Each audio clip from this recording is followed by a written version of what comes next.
Hello guys and welcome back to best car pics.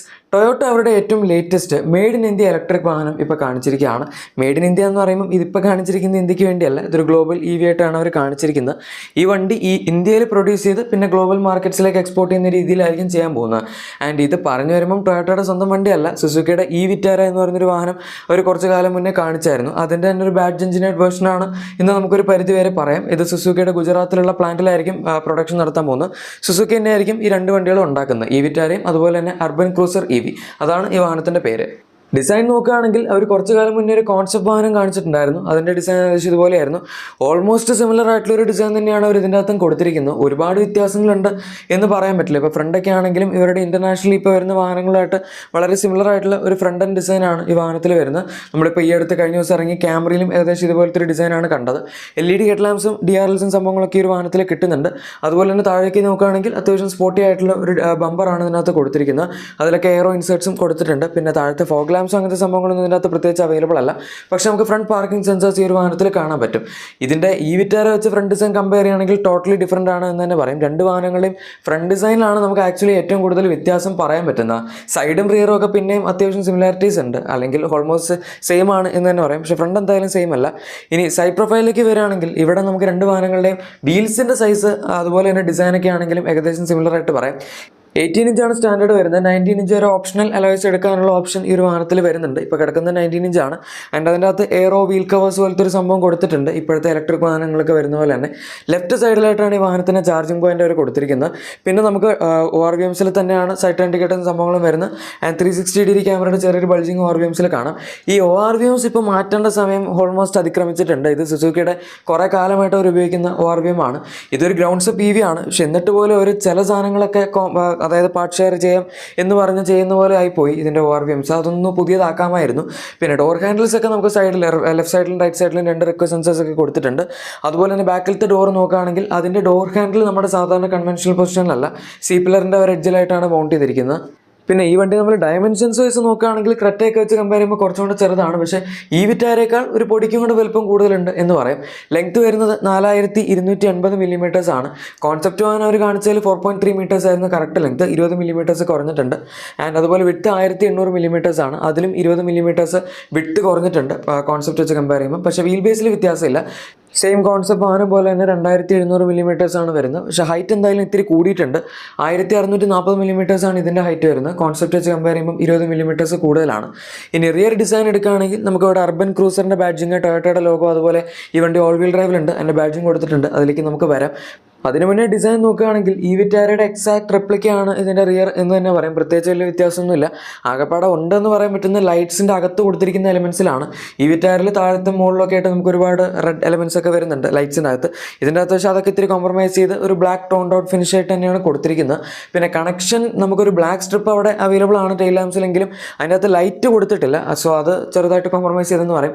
എന്തായാലും ഇപ്പോഴത്തെ ഒരു ട്രെൻഡ് അനുസരിച്ച് കണക്റ്റഡ് ടെയിൽ ലാംപ്സിൻ്റെ ആ ഒരു ഡിസൈൻ പാറ്റേൺ അവർ ഫോളോ ചെയ്തിട്ടുണ്ടെന്ന് മാത്രം. പിന്നെ നമുക്കിതിലൊരു സ്പോയിലർ അവൈലബിൾ ആണ്. അതുപോലെ തന്നെ ബാക്കിൽ വൈപ്പർ വാഷർ, ഡിഫോഗർ തുടങ്ങിയ സംഭവങ്ങളുണ്ട്. ആൻഡ് ഇതിൻ്റെ ബാക്കിലത്തെ റിയർ ബമ്പർ ആക്ച്വലി കംപ്ലീറ്റ്ലി അവർ പെയിൻറ്റ് ചെയ്യാതെ ബ്ലാക്ക് ആയിട്ട് തന്നെയാണ് വെച്ചിരിക്കുന്നത്.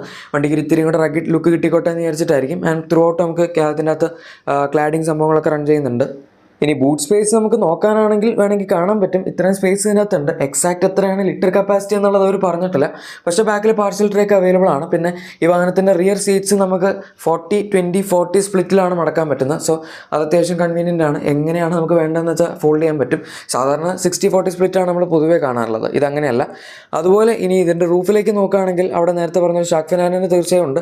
ആൻഡ് നമുക്കൊരു സൺ റൂഫും ഇതിനകത്ത് കാണാൻ പറ്റും. പക്ഷേ പാനറോമിക് ആയിട്ടുള്ള ഒരു ഭയങ്കര വലിയ സൺ റൂഫ് അല്ല ഇതിനകത്ത് കൊടുത്തിരിക്കുന്നത്. ഒരു ചെറിയ സൺറൂഫാണ്. ആൻഡ് അത് സൺറൂഫാണ് എന്നും പറയുന്നില്ല. ഇപ്പോഴത്തെ റിപ്പോർട്ട്സ് അനുസരിച്ച് അത് ജസ്റ്റ് ഒരു ഗ്ലാസ് റൂഫായിട്ടാണ് പറഞ്ഞിരിക്കുന്നത്. അതായത് നമുക്ക് ഓപ്പൺ ചെയ്യാൻ പറ്റാത്ത രീതിയിൽ അവിടെ ഒരു ഗ്ലാസ് പോലെ കൊടുത്തിട്ടുണ്ട് എന്ന് മാത്രം. എന്തായാലും നമുക്ക് നോക്കാം ഇന്ത്യയിൽ വണ്ടി വരുന്ന സമയത്ത് എന്താവും എന്നുള്ളത്. ഇപ്പോഴത്തെ സാഹചര്യത്തിൽ എന്തായാലും അങ്ങനെയാണ് ഇതിരിക്കുന്നത്. ഇനി ലാസ്റ്റ് ആൻഡ് ഫൈനൽ ഇൻറ്റീരിയർ. പക്ഷേ ഇൻറ്റീരിയർ എന്തായാലും നമുക്ക് വിറ്റാര വെച്ച് കമ്പയർ ചെയ്യുമ്പോൾ ഒരുപാട് സിമിലാരിറ്റീസ് ഉണ്ട്. ഡാഷ്ബോർഡ് ലേഔട്ട് എക്സാക്ട്ലി സെയിം ആണ്.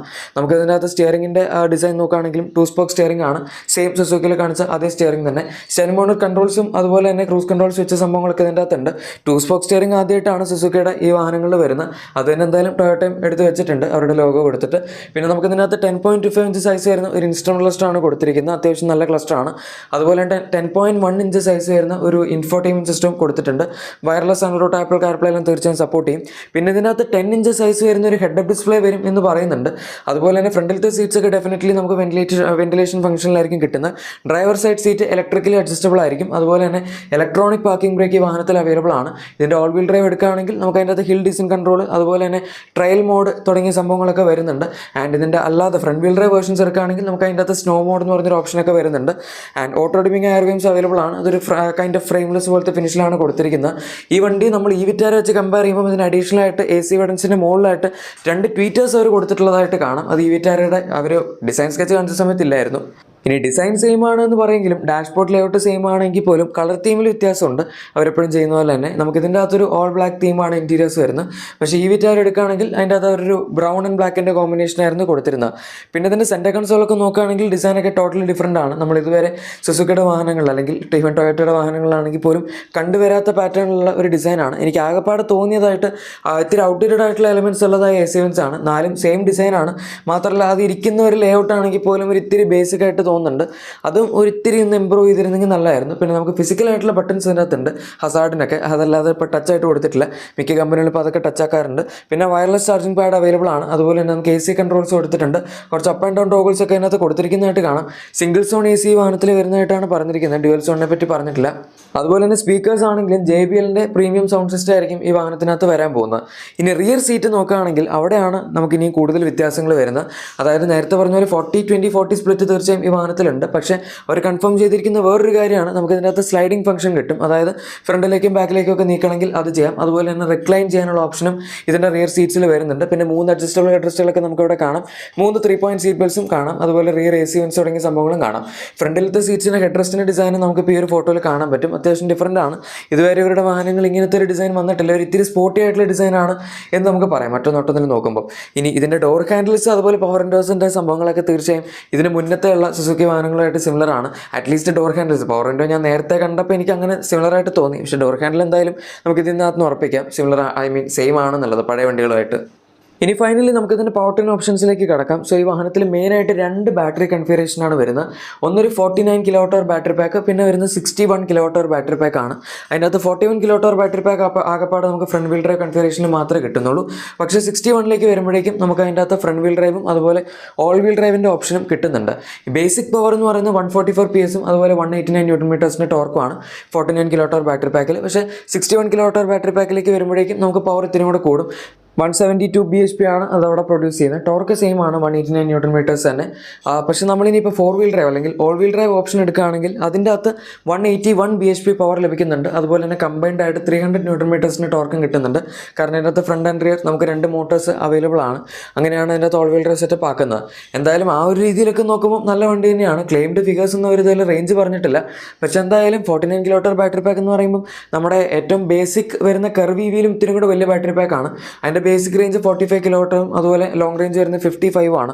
സോ ബേസിക്കലി അത് വെച്ച് കമ്പയർ ചെയ്യുമ്പോൾ രണ്ടും ഇതിൻ്റെ സ്റ്റാൻഡേർഡ് വെച്ച് നോക്കുമ്പോൾ വലുതാണ്. അപ്പോൾ അതായത് ബേസ് വെച്ച് കമ്പയർ ചെയ്യുമ്പോൾ 49 ആണ് ഇതിൻ്റെ അകത്ത് വരുന്നത്. മറ്റതിനകത്ത് മാക്സിമം 55 വരുന്ന സമയത്ത് ഇതിനകത്ത് 61 വരുന്നുണ്ട്. ആൻഡ് നമുക്ക് മഹീന്ദ്രയുടെ ഇപ്പോഴത്തെ റേഞ്ച് അവർ കാണിച്ചിരിക്കുന്ന EVസിൻ്റെ ബേസിക് റേഞ്ചും 59 kWh നിന്നാണ് സ്റ്റാർട്ട് ചെയ്യുന്നത്.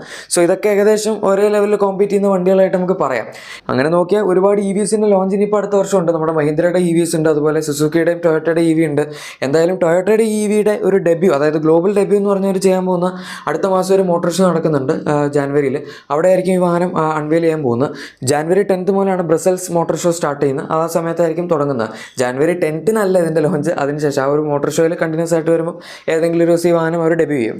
എന്തായാലും ഈ വാഹനത്തെ പറ്റിയുള്ള നിങ്ങളുടെ അഭിപ്രായം താഴെ കമൻസിൽ പറയുക. ഇവർ അതായത് സുസുക്കിയും ടൊയോട്ടയും ആദ്യമായിട്ടാണ് ഇന്ത്യയിൽ ഒരു ഇലക്ട്രിക് വാഹനം ഇറക്കാൻ പോകുന്നത്. അതും ഗ്രൗണ്ട്സ് അപ്പ് EV ആണ്. അതായത് സ്കേറ്റ് ബോർഡ് EV ആർക്കിടെക്ചറിലൊക്കെ വരുന്ന വണ്ടിയാണ്. എന്തായാലും നമുക്ക് നോക്കാം എന്താണ് ഇനിയിപ്പോൾ ഒരു പുതിയതായിട്ട് ഇവർ ചെയ്യാൻ പോകുന്നത്. ഏകദേശം വണ്ടി നമ്മൾ ഈ കണ്ട പോലൊക്കെ തന്നെയായിരിക്കും.